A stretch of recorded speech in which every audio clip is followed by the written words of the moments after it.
It pleased Darius to appoint 120 satraps to rule throughout the kingdom, with 3 administrators over them, one of whom was Daniel.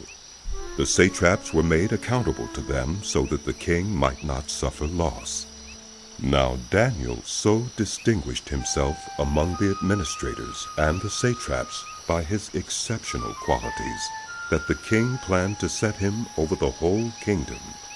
At this, the administrators and the satraps tried to find grounds for charges against Daniel in his conduct of government affairs, but they were unable to do so. They could find no corruption in him, because he was trustworthy and neither corrupt nor negligent. Finally, these men said, "We will never find any basis for charges against this man Daniel, unless it has something to do with the law of his God." So these administrators and satraps went as a group to the king and said, "May King Darius live forever.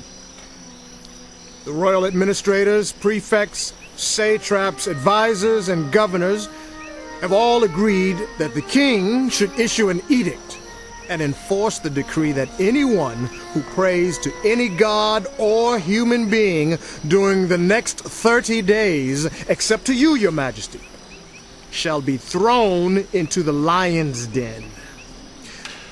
Now, your majesty, issue the decree and put it in writing so that it cannot be altered, in accordance with the law of the Medes and Persians, which cannot be repealed."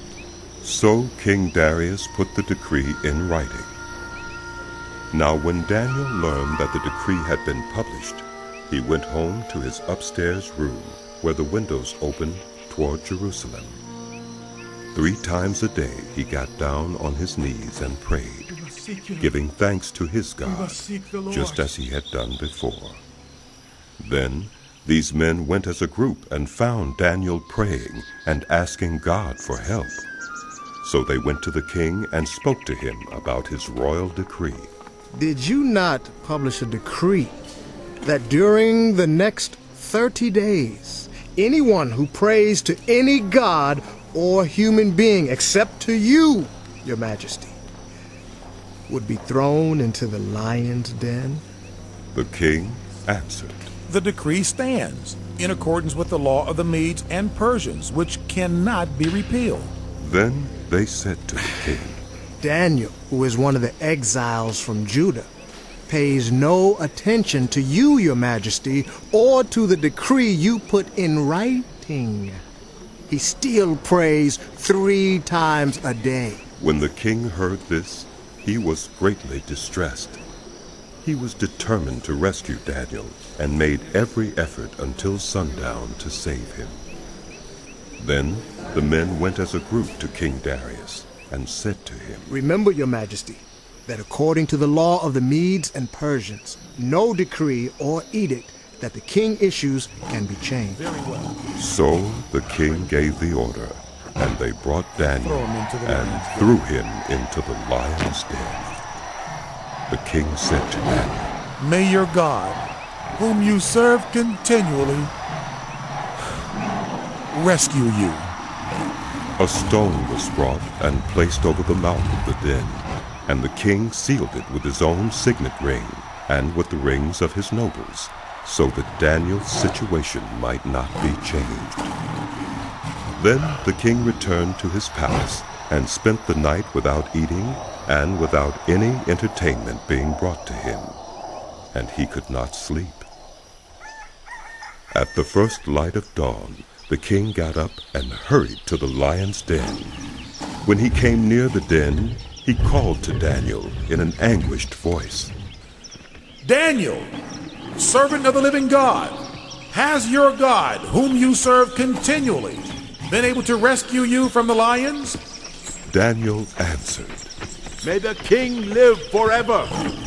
My God sent his angel, and he shut the mouths of the lions. They have not hurt me, because I was found innocent in his sight. Nor have I ever done any wrong before you, your majesty." The king was overjoyed and gave orders to lift Daniel out of the den.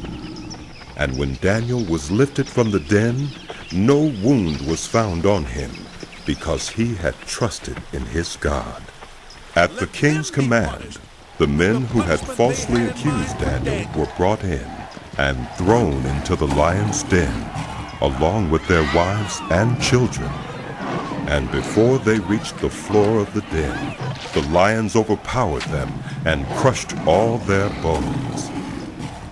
Then King Darius wrote to all the nations and peoples of every language in all the earth. May you prosper greatly. I issue a decree that in every part of my kingdom, people must fear and reverence the God of Daniel. For he is the living God, and he endures forever. His kingdom will not be destroyed. His dominion will never end. He rescues and he saves. He performs signs and wonders in the heavens and on the earth.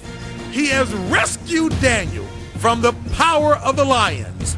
So Daniel prospered during the reign of Darius and the reign of Cyrus.